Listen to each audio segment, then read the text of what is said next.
The first time the German prisoners saw the farm, they thought it had to belong to a rich man. Not rich in the way they imagined officers or factory owners back home, but rich in the strange, almost unbelievable American way. A plain wooden house, a red barn, a windmill, a water tower, and 3 tractors parked in the open like they were nothing special. No guard stood around them, no chains locked them in place. They were simply there. 3 lined up beside a field so wide it seemed to swallow the horizon. Hans stopped walking. He had been a mechanic before the war, a serious man from near Kassel, who could tell the age of an engine by its sound and the quality of a machine by the wear on its gears. On the long train ride across the United States, he had already seen more farmland than he thought existed in the world. But now, stepping down from the flatbed truck, with the other POW laborers, he stared at the machines as if he had been brought to another century. 3 tractors for 1 farmer. He looked at the American guard, then at the farmer, then back at the tractors. "There must be several families working here," Hans said quietly in German. Otto, standing beside him, gave a dry laugh. "Or 1 king."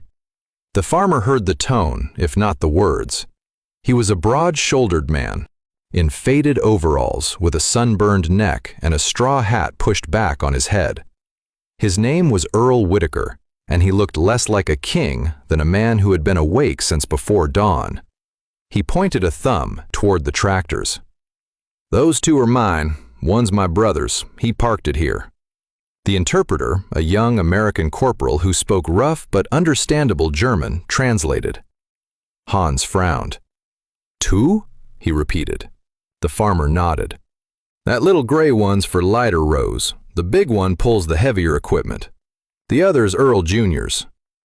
Hans looked toward the house, expecting perhaps a son of 30, a married man. 2nd generation running half the estate. Then a boy of about 14 came around the barn carrying a wrench. Otto blinked. "That is Earl Jr.?" The farmer grinned. "Sure is." The prisoners exchanged looks. Even before the war, many of them had spent their lives measuring labor in backs, hands, and horses. 1 tractor was impressive. 2 suggested a cooperative. 3 on 1 property looked absurd, wasteful, impossible, almost offensive. But their disbelief was only beginning. They had been sent from a nearby camp as part of a farm labor program. America was short on workers. Too many local men were overseas in uniform, and harvests could not wait for peace. So, POWs were sometimes assigned to help in fields, orchards, dairies, and canneries, under supervision. The prisoners had expected harsh treatment, endless suspicion, and perhaps humiliation from civilians who had every reason to hate them. Instead, they were handed gloves.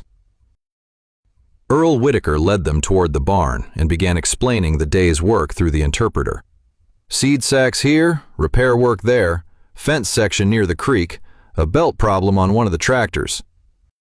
None of it was theatrical, none of it was cruel. It was just work, American work, fast, practical, unsentimental.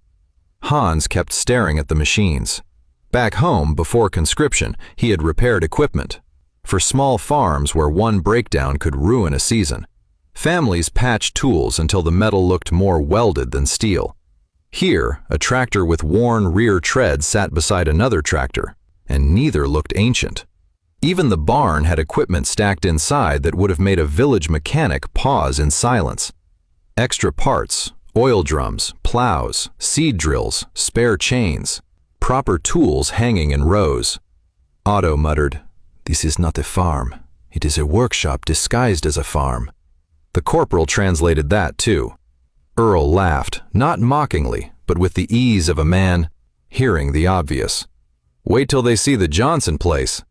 Hans thought the interpreter had made a mistake. But by noon, after hours of lifting and repairing under a broad sky that seemed too large to belong to a single country, he began to understand that the tractors were not the real shock. The real shock was scale. Shock was, when they broke for lunch, the prisoners sat under the shade of a cottonwood tree near the lane. Earl's wife had prepared sandwiches, apples, and metal jugs of cold water. No one pretended they were guests. No one pretended they were free men. But they were fed properly, spoken to directly, and treated with a practical decency that confused them more than anger would have. Hans chewed in silence, looking over the road. Then he noticed something strange. Every few minutes, another truck or tractor passed. One pulled a hay wagon. Another carried feed. One had a mechanical picker behind it. Another was towing equipment he had never seen before. Dust rose in the afternoon light like smoke. "How many farms are on this road?" he asked. The interpreter shaded his eyes and glanced around. "This road? Maybe 8 close by? More if you count the ones past the creek." Hans lowered his sandwich. "And they all have machines?" The corporal gave him a look that said the question itself was unusual. "Mostly." Hans stared down the road again. "Mostly." That afternoon, Earl needed a part from town, so he loaded 2 POWs, the corporal, and a crate of worn bearings into the truck. Hans was chosen because he understood machines. Otto went because he could lift almost anything, and because Earl had decided he was trustworthy. They drove out along a gravel road that cut between cornfields, past one farm, then another, then another. Each had its own barn. Each had trucks, tractors, combines, or attachments parked beside sheds or under open lean-tos, water towers, silos, windbreak trees, fences stretching into the distance, cattle moving like dark punctuation marks against the fields. Then they reached a rise in the land. Earl slowed the truck and pointed with one finger across the valley. "There," he said. The corporal translated. Hans looked out and for a moment forgot to breathe. The county opened beneath them in every direction. Farms spread like a giant patchwork quilt stitched in green, brown, and angles. Barn roofs flashed red in the sunlight.